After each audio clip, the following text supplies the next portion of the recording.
Mis-sena d-dieħla studenti Svizzeri li se jieħdu l-kors fl-immaniġġjar tal-ospitalità internazzjonali kemm fil-livell ta' degree kif ukoll bħala masters se jkollhom l-opportunità li jistudjaw il-kors li toffri l-ITS mill-Iżvizzera stess. Dan se jkun possibbli b'riżultat ta' ftehim li sar bejn l-Istitut tal-Istudji Turistiċi l-ITS u l-Bella Vista Institute of Higher Education fl-Iżvizzera magħruf bħala l-BVIS. L-ftehim ġie firmat it-tnejn filgħodu waqt konferenza bit-tema Malta ċertezza u stabbiltà li ġiet indirizzata mill-Ministru għat-Turiżmu Clayton Bartolo.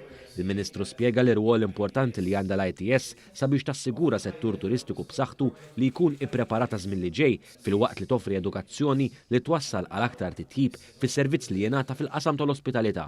Il-kap eżekuttiv tal-ITS Pierre Fenek qal li dan il-ftehim seħħ wara xhur ta' negozjati u se jfisser li studenti Maltin se jkollhom opportunitajiet oħra biex jistudjaw barra minn xtutna.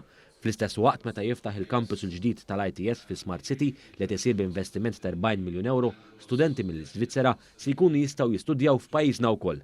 Di se tkun qed tiftaħ fuq orizzonti iktar internazzjonali l-offerta tagħna u dak huwa in line mal-istrateġija tagħna illi ninternazzjonalizzaw iktar l-offerta tal-ITS matul dan iż-żmien fejn ħankunu qegħdin jekk Alla jrid nimxu għal kampus ġdid tal-ITS ġewwa Smart City.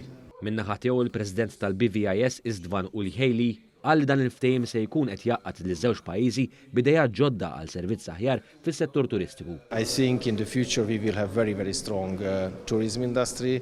It means it's very important and useful to learn tourism in the education systems, and the ITS will be one of the strongest pillar of this institution network.